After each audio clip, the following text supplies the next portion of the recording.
खुलुमबाय बेयो बड'लेण्ड इंखं टेलिभिजन दिनै 22 नभेम्बर 2024 मंगलबार खालि सानसेनि बरादखौ नोंथांमोननि खाथियाव लाबोदों आं सदानन्द दैमारिया।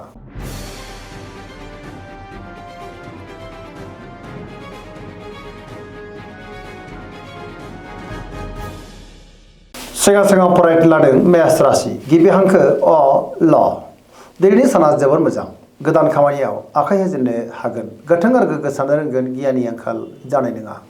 मावनो लानाय खामानिफोरखौ थि समावनो आरो गोरलैयैनो मावफुंनोबो हागोन गोसोखौ जोबोर गोजोननाय मोनगोन देहाया मोजाङै थागोन बहानिफ्रायबा हरखाबै मोजां खौरांबो मोननो हागौ रांखावरियाव दिनै जोबोर मोजां होनजायो बेफार फालांगियावबो जोबोर मोजां आयाबो दिनै बांनो हागौ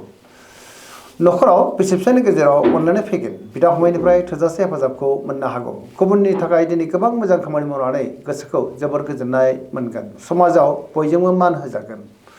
लाइमोनफ्रा जोबोर रमान्टिक जागोन गावबा गावनि गोसोनि साननायफोरखौ दिनै फोरमायलायनोबो हागोन धोरोमारि बिथिङावबो दिनै गोसो दुंखांनो हागौ आरो पजिटिभ एनार्जिनि गोहोम गोग्लैगोन सरासनस्रायै दिनै साना जोबोर मोजां आरो मोजाङैनो बारग'लांगोन।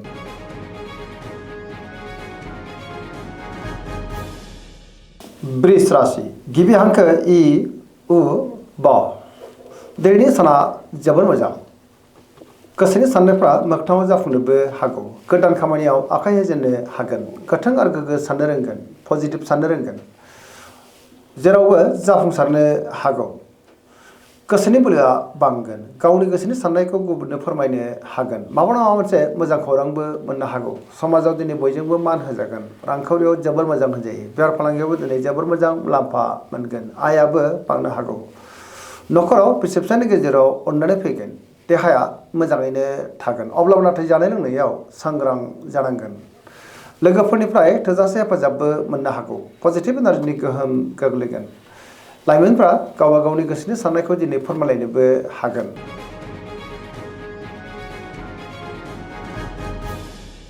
मिथुन राशि गिबि हांखो क स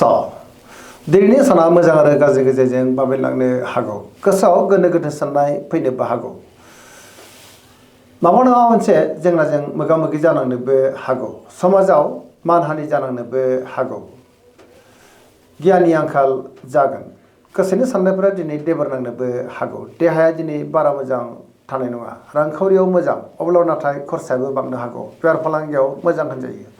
नखराव अनलायनाय फैगोन बिमा बिफानि अननाय आबोरखौ दिनै मोननो हागोन मावनो लानाय खामानिखौ मावफुंनायाव माबा नङा मोनसे हेंथाबो फैनो हागौ सोरबा लोगोनिफ्राय हरखाबै गाज्रि खौरांबो मोननो हागौ गुबुनजों गोरोबनो गोब्राब जानोबो हागौ मोनफ्रोमबो खामानियावनो दिनै सांग्रां जानांगोन आरो नेगेटिभ एनार्जिनि गोहोमबो गोग्लैनो हागौ।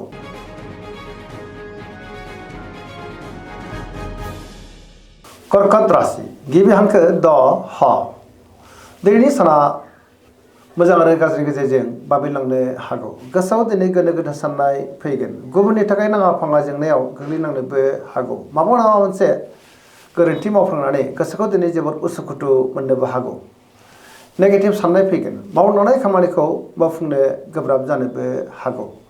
रांखावरियाव मोजां अब्लाबो नाथाय खरसाया बांनो हागौ बेफार फालांगियाव मोजां होनजायो समाजाव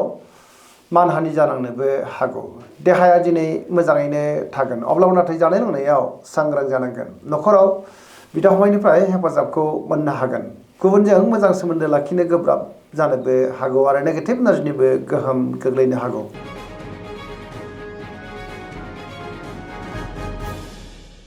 सिंह राशि गिबि हांखो म थ दिनैनि साना जोबोर मोजां मोनफ्रोमबो खामानिखौनो दिनै गोरलैयैनो मावफुंनो हागोन गोसोआव पजिटिभ साननाय फैगोन गोथों आरो गोग्गो साननो रोंगोन गियाननि आंखाल जानाय नङा गावनि गोसोनि साननायफोरखौ दिनै गुबुननो फोरमायनोबो हागोन बहाबा दावबायनो बा हान्थिनो खाबु मोननोबो हागौ रांखावरियाव जोबोर मोजां होनजायो बेफार फालांगियावबो दिनै जोबोर मोजां मुलाम्फा मोनगोन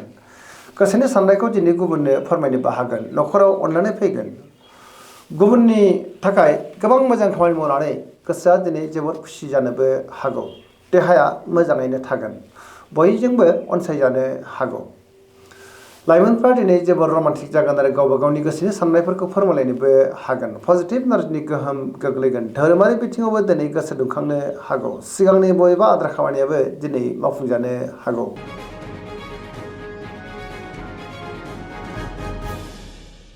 कन्या राशि गिबि हांखो फ ट दिनैनि साना जोबोर मोजां पजिटिभ एनार्जिनि गोहोम गोग्लैगोन गोथों आरो गोग्गो साननो रोंगोन गियाननि आंखाल जानाय नङा बयजोंबो गोरोबनो रोंगोन गोसोआव बोलो बांगोन सोरजोंबा बाख्नाय जानोबो हागौ रांखावरियाव मोजां अब्लाबो नाथाय खरसाया बांनो हागौ बेफार फालांगियाव मोजां होनजायो देहाया दिनै मोजाङैनो थागोन गोबां मुंदांखा सुबुंजों दिनै लोगो मोनज्लायनोबो हागौ पजिटिभ एनार्जिनि गोहोम गोग्लैगोन सेंग्रा सिख्लाफ्रा जोबोर खुसि जागोन गावबा गावनि गोसोनि साननायफोरखौ दिनै फोरमायलायनोबो हागोन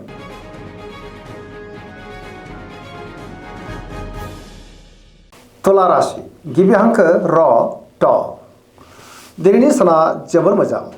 बहाबा दावबायनो एबा हान्थिनो खाबु मोननो हागौ आरो मोजाङैनो हान्थिनोबो हागोन गोसोनि साननायफ्रा दिनै मोगथाङाव जाफुंनोबो हागौ गोबां रोखोमनि जेंनाफोरखौ दिनै गोरलैयैनो सुस्रांनो हागोन गियाननि आंखाल जानाय नङा गोसोआव गोथों आरो गोग्गो साननाय फैगोन सोरबा लोगोजों बाख्नाय जानोबो हागौ मावनो लानाय खामानिफ्रा दिनै थि समावनो मावफुंजागोन देहाया मोजाङै थागोन रांखावरियाव मोजां बेफार फालांगियावबो दिनै जोबोर मोजां मुलाम्फा मोननो हागोन न'खराव बिसि फिसायनि गेजेराव अनलायनाय फैगोन लोगोफोरनिफ्राय थोजासे हेफाजाबबो मोननो हागौ गोदान थांखि लानो रोंगोन सेंग्रा सिख्लाफोरनि गोसोआ दिनै जोबोर रमान्टिक जागोन आरो गावबा गावनि गोसोनि साननायफोरखौ फोरमायलायनोबो हागोन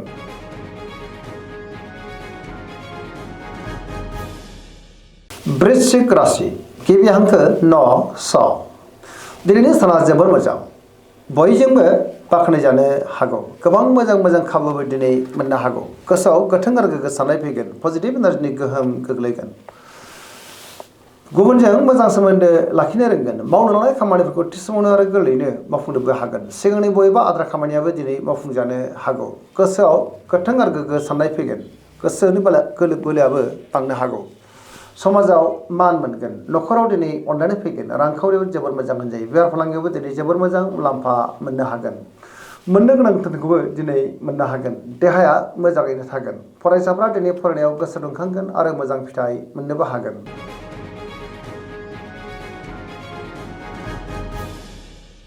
धनु राशि गिबि हांखो ध फ भ दिनैनि साना मोजां आरो गाज्रिनि गेजेरजों बाबेनलांनो हागौ गोसोआव गोनो गोथो साननाय फैनोबो हागौ गुबुननि थाखाय नाङा फाङा जेंनायाव गोग्लैनांनोबो हागौ गोथों आरो गोग्गो साननो रोंनाय नङा गियाननि आंखाल जानोबो हागौ मावनो लानाय खामानिफ्रा दिनै माबा नङा मोनसे गोरोन्थिबो जालांनो हागौ गोसोनि साननायफ्रा देबर नांगोन रांखावरियाव बारा मोजां नङा नाङा फाङा खरसाया बांनो हागौ बेफार फालांगियावबो बारा मोजां नङा होनजायो देहाया मोजाङैनो थागोन न'खराव अनलायनाय फैगोन बिदा फंबायनिफ्राय हेफाजाबखौ मोननो हागौ फरायसाफ्रा दिनै फरायनायाव गोसो दुंखांगोन आरो मोजां फिथाइ मोननो हागोन अब्लाबो नाथाय नेगेटिभ एनार्जिनि गोहोमबो गोग्लैनो हागौ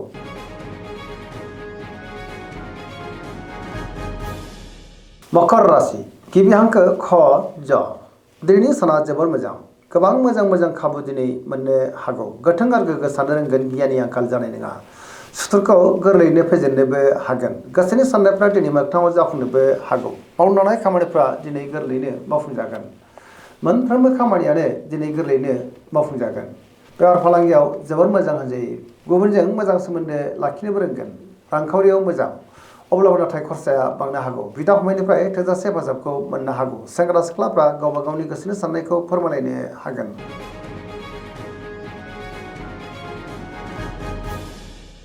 कुम्भ राशि गिबि हांखो ग स दिनैनि साना जोबोर मोजां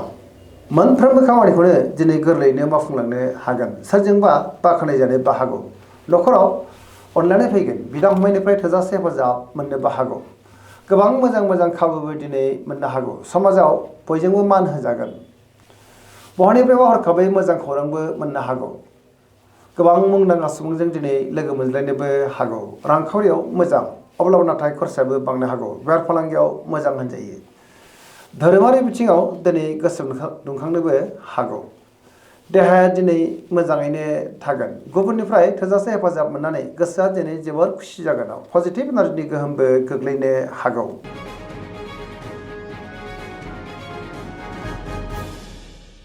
मीन राशि गिबि हांखो ड स दिनैनि साना जोबोर मोजां जेरावबो